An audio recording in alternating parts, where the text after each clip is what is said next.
여기 뉴욕에 잘 나가는 디자이너로 일하다. 우연히 한국의 가난한 재즈 기타리스트와 만나 결혼한 여성이 있습니다. 화려한 뉴욕에서 대학 졸업 후 승승장구가 예정돼 있던 그녀는 왜 이런 극단적인 선택을 한 걸까요? 지금부터 그 이야기를 시작합니다. 본격적인 이야기를 시작하기 앞서 1초만 구독과 좋아요 꾹 눌러주세요. 영상 제작에 큰 힘이 됩니다. 안녕하세요. 제 이름은 에밀리입니다. 뉴욕 파슨스 디자인 스쿨을 졸업한 애니메이션 디자이너였죠. 28살 때까지만 해도 저는 겉으로 보기에 완벽한 뉴욕 생활을 누리고 있었습니다. 브루클린의 세련된 원베드룸 아파트에서 살면서 맨해튼의 유명 스튜디오에서 일했어요. 친구들은 제가 꿈을 이룬 사람이라며 부러워했지만 사실 제 마음속엔 채워지지 않는 공허함이 있었죠. 매일 아침 붐비는 지하철에 몸을 맡기고 경쟁적인 회의실에서 하루를 보내는 일상이 반복됐어요. 저녁에는 대부분 혼자 차이니즈 테이크아웃 음식을 먹으며 디자인 수정 작업을 이어갔습니다. 사람들은 제가 성공했다고 말했지만 사실 제 영혼은 점점 메말라가고 있었어요. 중요한 디즈니 애니메이션 프로젝트 마감을 앞둔 어느 금요일 밤, 저는 사무실에 혼자 남아 작업하고 있었습니다. 창밖으로 보이는 맨해튼의 화려한 불빛들 사이에서 문득 유리창에 비친 제 모습을 보게 됐어요. 눈 밑에 다크서클과 생기 없는 표정이 낯설게 느껴졌습니다. 3년간 밤낮 없이 일했던 대형 프로젝트는 끝나가고 있었지만 새로운 프로젝트가 이미 기다리고 있었죠. 마감에 쫓기는 생활의 끝이 보이지 않았습니다.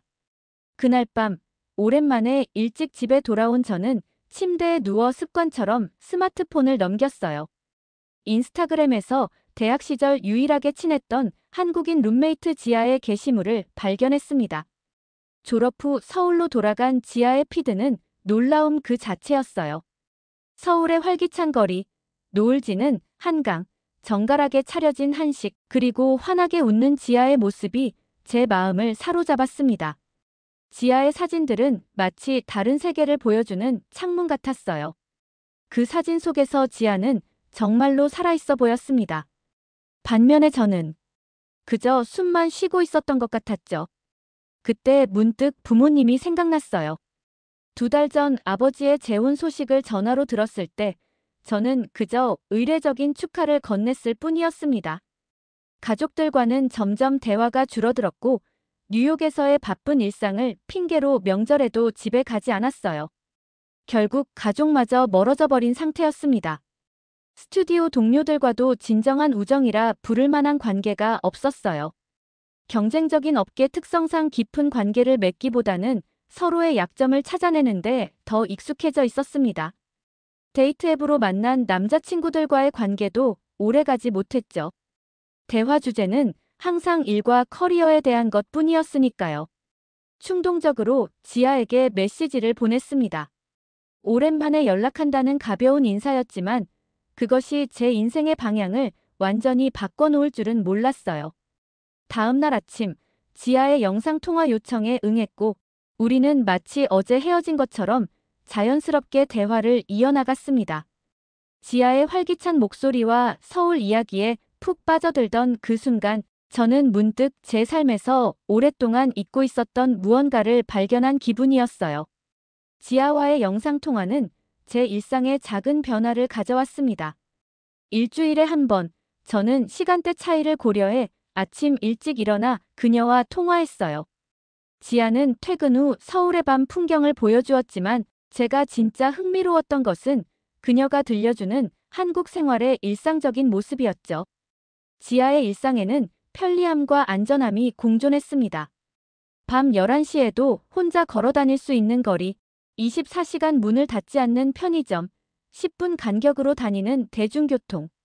지아가 새벽 2시에 택시를 타고 집에 돌아가는 모습을 보여주었을 때 저는 입을 다물지 못했어요. 뉴욕에서는 상상할 수 없는 일이었으니까요. 지아의 주말 일상은 더욱 흥미로웠어요.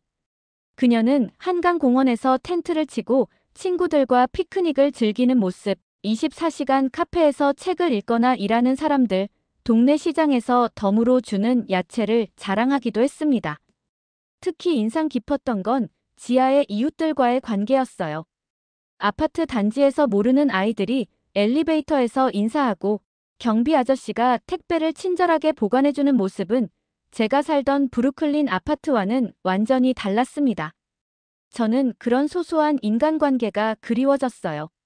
뉴욕에서는 3년 동안 다닌 카페의 바리스타도 저를 기억하지 못했으니까요.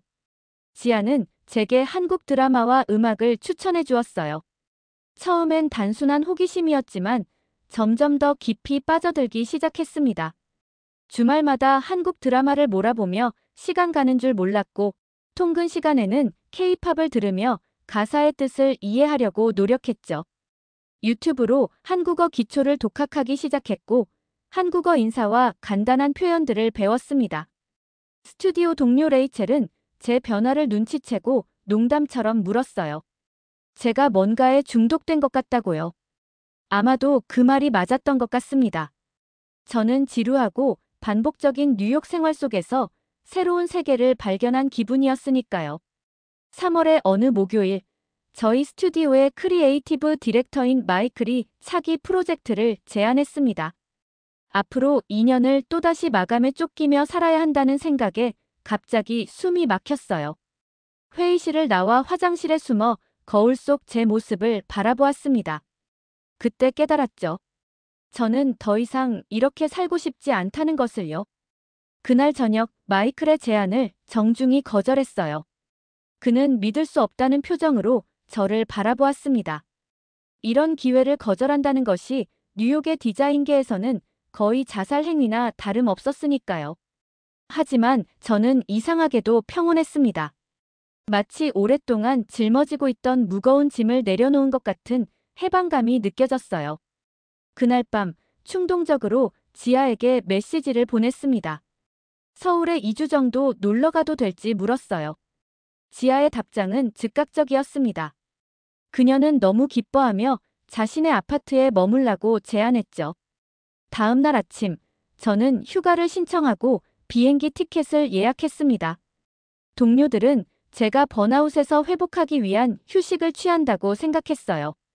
사실 저도 그렇게 생각했습니다. 하지만 마음 깊은 곳에서는 이것이 단순한 휴가가 아닐지도 모른다는 예감이 들었어요. 마치 인생의 중요한 전환점을 앞두고 있는 것 같은 설렘과 불안이 공존했습니다. 출국 전날 밤, 저는 짐을 싸면서 문득 제 아파트를 둘러보았어요. 3년간 살았지만 개인적인 흔적이 거의 없는 공간이었습니다. 잘 정돈된 책장, 최신 가전제품들, 그리고 몇 장의 예술 사진들. 하지만 그곳에는 제 영혼의 흔적이 없었죠. 마치 인테리어 잡지에서 본 모델하우스 같았어요. 인천행 비행기에 오르며 저는 뉴욕의 모든 것을 잠시 뒤로하고 새로운 모험을 시작하는 기분이었습니다. 인천공항에 도착했을 때 저를 맞이한 것은 예상치 못한 봄비였습니다. 하지만 이상하게도 그 비마저 반갑게 느껴졌어요. 공항 도착장에서 지아를 발견했을 때 우리는 마치 오랜 가족을 만난 것처럼 서로를 껴안았습니다. 지아는 제 캐리어를 끌며 공항 철도로 안내했고 저는 첫 한국어 문장을 실전에서 써볼 수 있었어요. 안녕하세요. 만나서 반갑습니다. 서울행 열차 안에서 창밖으로 보이는 풍경이 마치 영화의 한 장면처럼 느껴졌습니다. 빗방울이 흐르는 창문 너머로 보이는 낯선 간판들과 건물들, 그리고 우산을 쓴 사람들의 분주한 모습이 신기했어요. 지하의 아파트에 도착해 짐을 풀고 잠시 쉰 후 우리는 근처 식당으로 향했습니다. 이모님, 여기 미국에서 온 친구예요. 지하의 소개에 식당 주인 아주머니는 환한 미소로 저를 맞이했어요. 처음 먹어보는 순두부찌개와 반찬들이 테이블을 가득 채웠습니다. 특히 놀라웠던 건 제가 아무것도 주문하지 않았는데도 이렇게 많은 반찬이 함께 나온다는 사실이었어요. 뉴욕에서는 사이드 메뉴 하나 추가하는데도 추가 비용을 지불해야 했으니까요. 여기서는 이렇게 푸짐하게 나오는 게 당연해. 그리고 반찬 더 달라고 해도 돈 안 받아. 지아의 설명에 저는 놀랐습니다.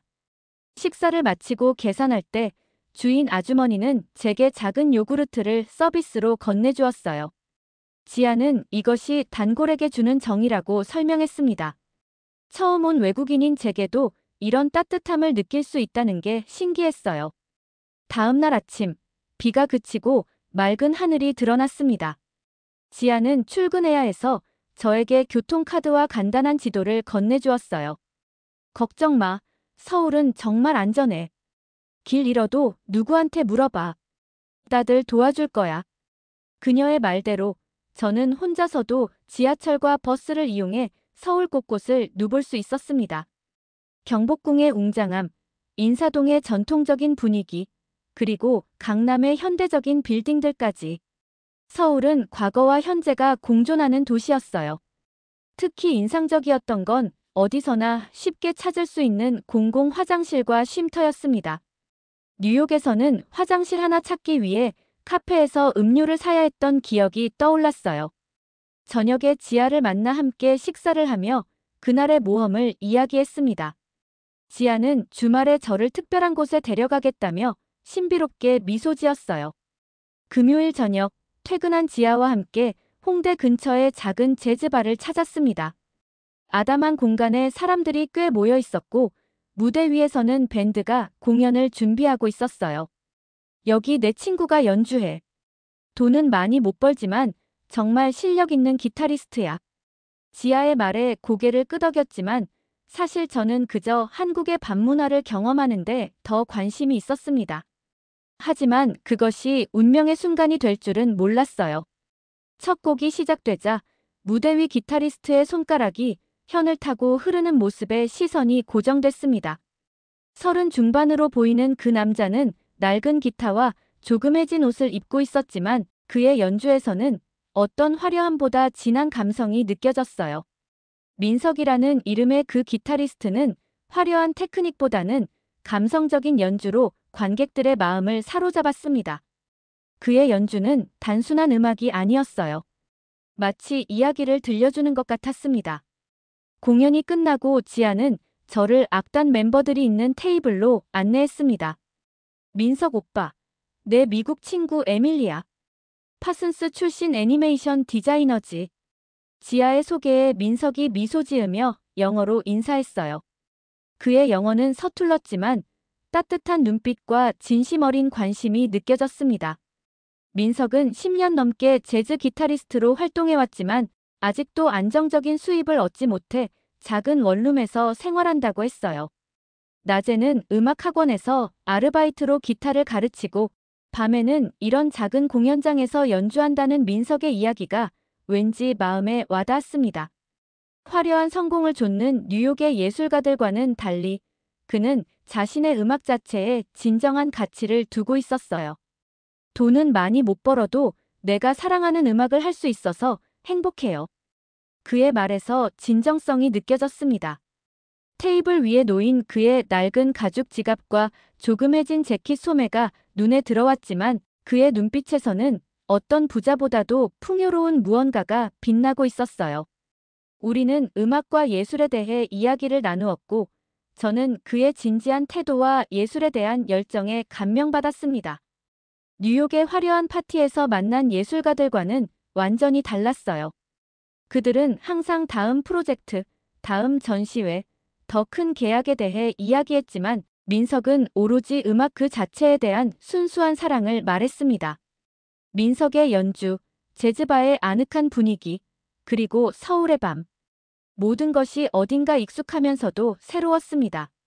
다음 날, 지아는 저를 남산타워로 데려갔어요. 서울의 전경을 바라보며 지아가 물었습니다.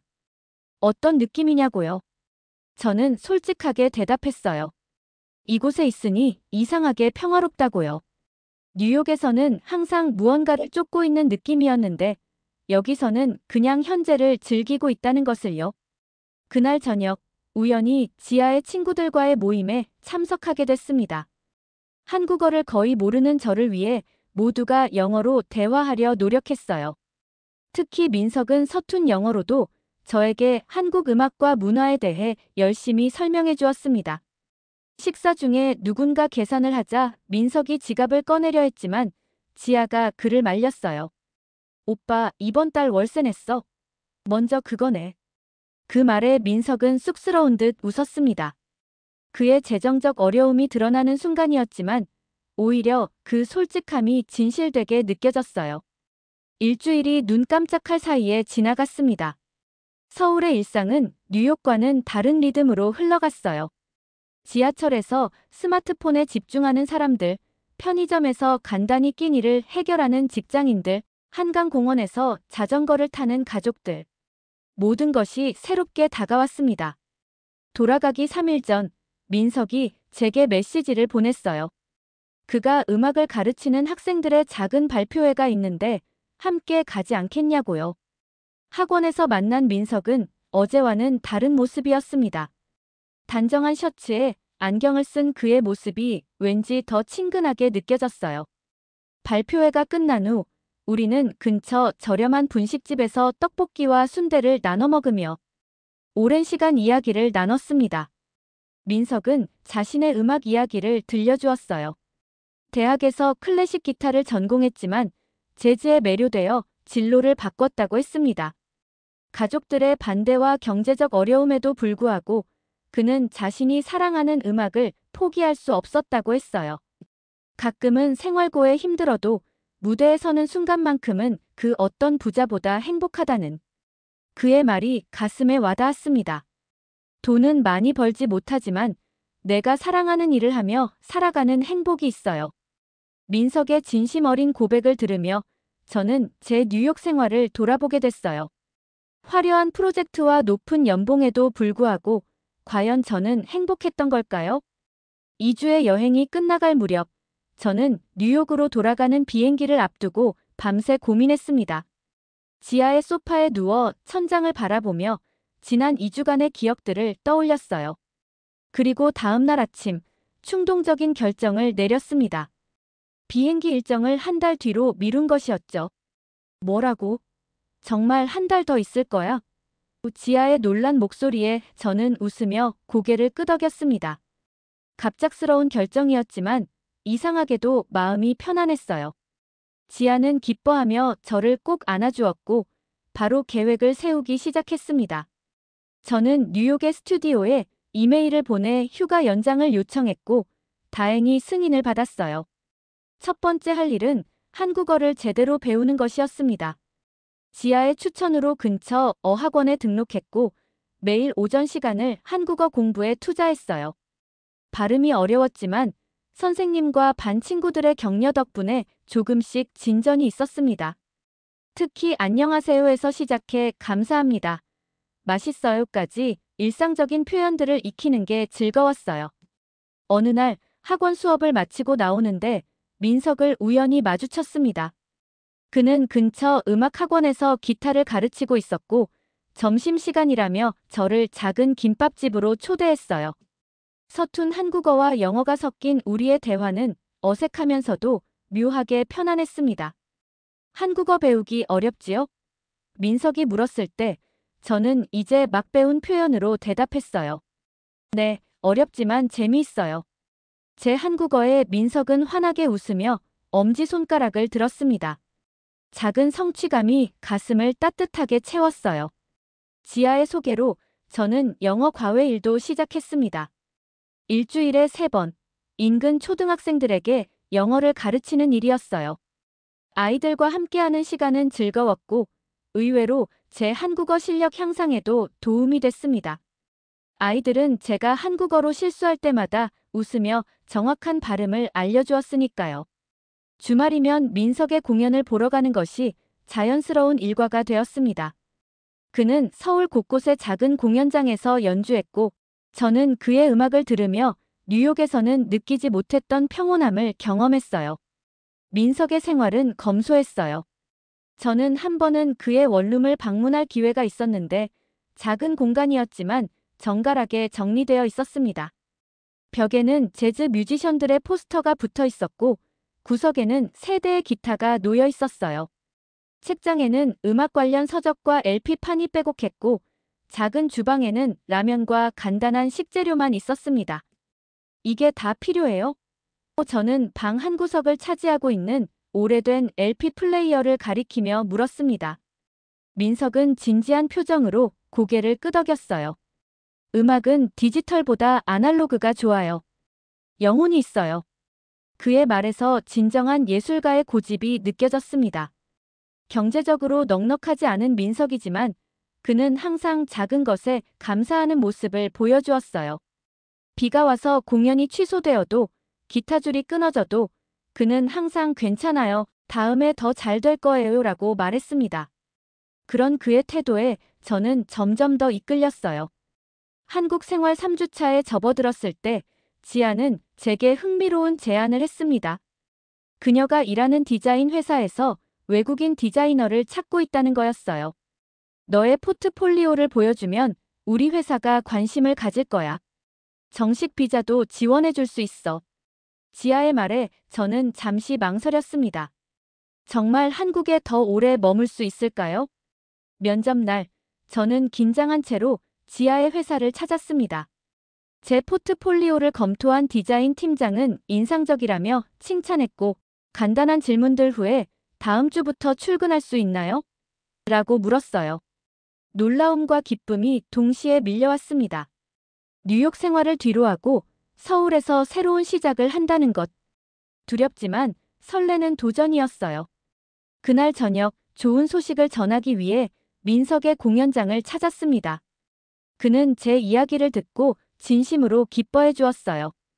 에밀리가 한국에 오래 있어서 너무 좋아요. 그의 말에 저는 가슴이 따뜻해지는 것을 느꼈습니다. 공연이 끝난 후 민석은 저를 한강공원으로 데려갔어요.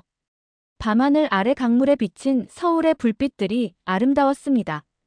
우리는 벤치에 앉아 오랫동안 이야기를 나눴어요. 민석은 자신의 어린 시절부터 음악을 만난 이야기, 그리고 가족들의 반대에도 불구하고 음악의 길을 선택한 용기에 대해 들려주었습니다. 부모님은 안정적인 직장을 원하셨어요. 하지만 저는 민석이 말을 고르는 동안 저는 그의 진심을 이해할 수 있었어요. 음악 없이는 살 수 없었어요. 그 말에 저는 고개를 끄덕였습니다. 저도 그림을 그리지 않고는 살 수 없으니까요. 비자 절차를 밟기 위해 저는 뉴욕의 아파트 계약을 정리하고 필요한 물건들을 한국으로 보내기로 결정했습니다. 뉴욕의 친구들은 제가 미쳤다고 생각했어요.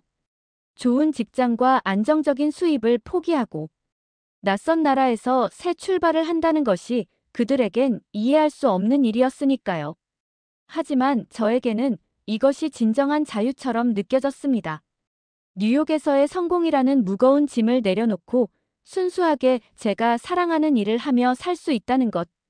그리고 민석과 함께할 수 있다는 것. 그 모든 가능성이 설레게 했어요. 한국에 온 지 한 달이 되는 날, 저는 인천공항으로 향했습니다.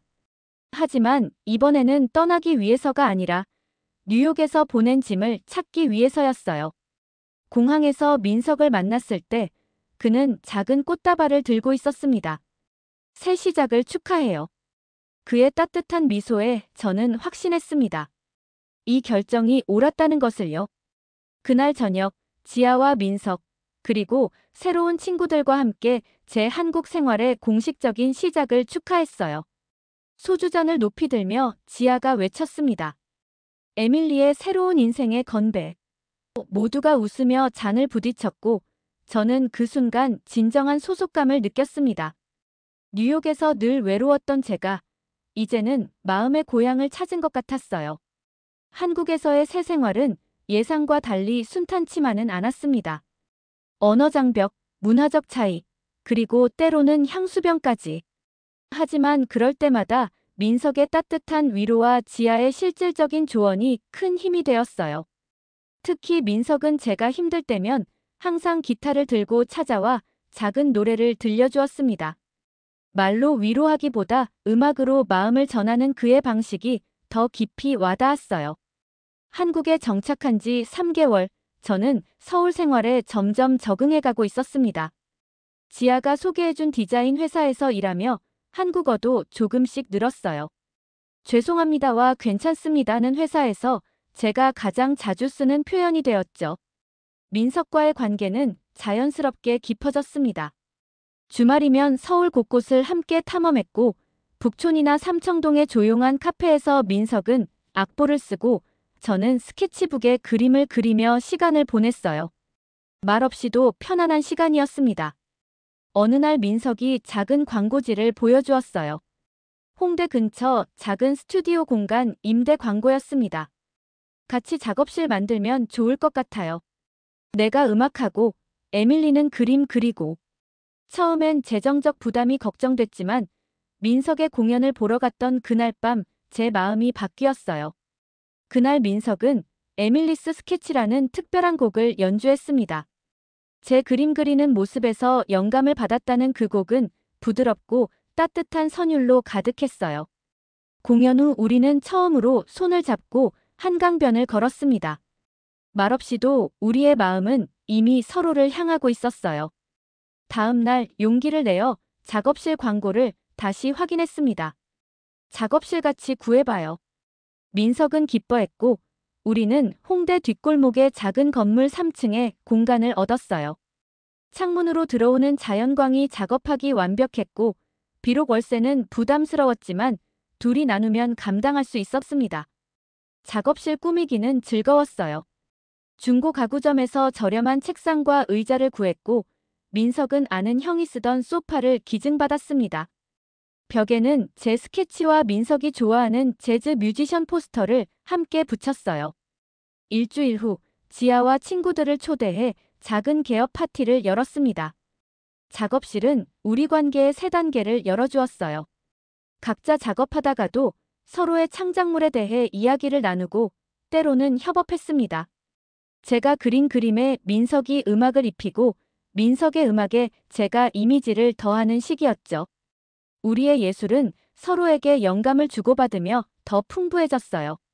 민석이 다음 공연 포스터를 부탁했을 때 저는 그의 음악에서 영감받은 디자인을 만들었습니다.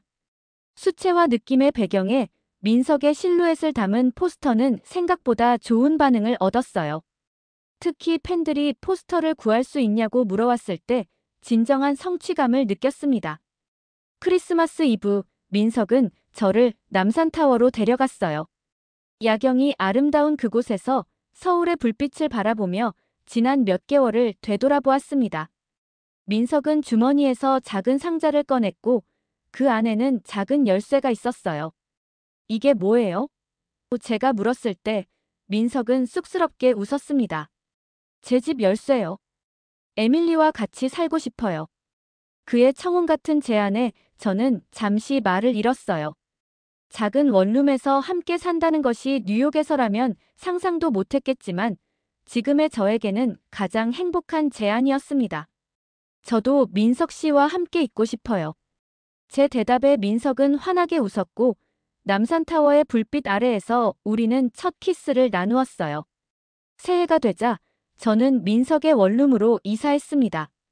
작은 공간이었지만 둘이 함께라면 충분했어요. 아침에 함께 마시는 커피, 저녁에 나누는 하루 이야기. 이런 소소한 일상이 뉴욕의 화려한 생활보다 값진 것이었습니다. 첫 봄이 찾아왔을 때 벚꽃이 만개한 한강공원을 걸으며 민석이 물었어요. 에밀리, 후회 없어요? 뉴욕의 좋은 직장, 편안한 생활을 두고 이렇게 가난한 음악가와 살게 되어서. 저는 웃으며 대답했습니다. 한 번도 후회한 적 없어요. 오히려 감사해요. 민석 씨를 만나게 해준 운명에. 그 순간 저는 제 인생의 큰 결정들에 확신을 가졌어요. 뉴욕을 떠나 서울에 온 것, 안정적인 직장 대신 불확실한 모험을 선택한 것, 그리고 가난하지만 순수한 영혼을 가진 음악가를 사랑하게 된 것. 모든 선택이 완벽하게 저를 이 순간으로 이끌었던 겁니다. 2020년 초 코로나 바이러스가 전 세계를 위협하기 시작했습니다. 모두가 불안해하고 결혼식까지 미루는 상황이었지만 저희는 오히려 서둘렀어요.